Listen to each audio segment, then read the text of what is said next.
Hi, welcome to the We Are Researching YouTube channel. In this video, I am going to show you how to download your Instagram data on app step by step. First, go to Instagram app on your phone.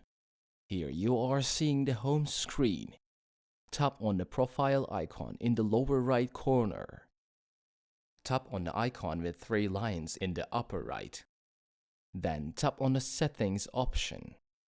Tap on security option. Then tap on the download data button under the data and history section.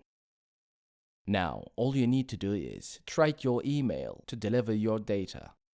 After that, tap on request download and your Instagram data will be sent to your email address.